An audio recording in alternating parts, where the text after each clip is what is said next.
Hey everybody, I wanted to give you another overview on this week's work where we're looking at examining and overcoming test bias.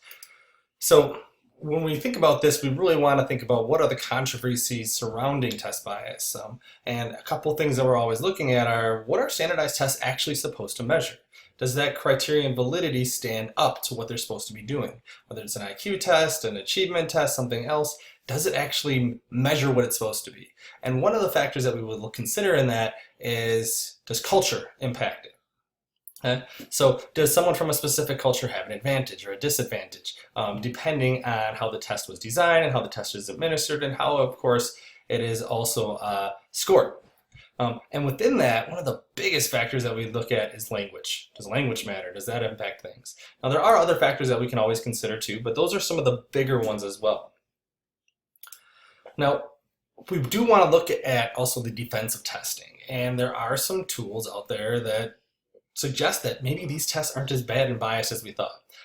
One way we look at that is differential validity. So is there validity in the fact that there's differences within these groups? Another factor that we need to consider is that as they're creating these tests, they're not creating tests just for one group or just this group or just that group. The idea is that the sample of the test questions is wide-ranging enough that no one will know everything, but someone who's advantaged enough may know more. Now, another important factor when we're using testing is to always consider that we don't want to use the test alone. Any kind of standardized test, if I'm giving an IQ test and the test scores out as this person is really low on the scores, but in my interactions with them and observing them and talking to other people, it's clear that they do not fall in that intellectual functioning disability, then I would say there was something probably wrong with the test. Either I scored it wrong, I administered it wrong, maybe there was other factors going on in this individual's life that were a factor, but we wouldn't just make that label without considering other external criteria. And one really important thing is there isn't a lot of research out there to actually support bias. We'll look at a couple of different studies that looked at this, and these are covered in your textbook as well, and you can look at more in depth. There have been some attempts to create some alternative tests. The Chitling, the BITCH, and the SUMPA all are tools that are used to try to get at some of the cultural differences and to demonstrate what's going on here. They all have their pros, they have their cons, and we'll explore that as well. Now, of course, we don't want to just examine test bias, but we want to work on overcoming it. So a couple ways we do that. One is we need to be able to define what test bias is. That's actually a controversy in and of itself. What is a bias test? It's harder than it sounds to actually come up with that answer. Another factor that we always want to consider is looking at how different cultures think and problem solve. So there was a test given to people from a tribe in Africa where they said, we want you to say, what are these multiple objects in front of you go together? They had a potato, and they had some silverware, and they had a table, and what they found was that people would group things differently in that culture than we did.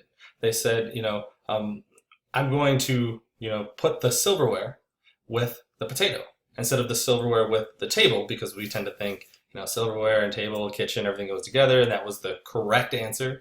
But in this group, they said, no, we use that to eat this, and that's where their perspective was. That was how their culture thought about it. That's how they problem solved. So we need to explore those different things.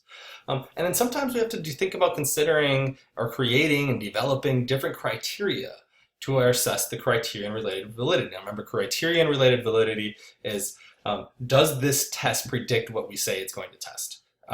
So an IQ test is supposed to be assessing intelligence, right? And predicts what their IQ is. Does this IQ test do that?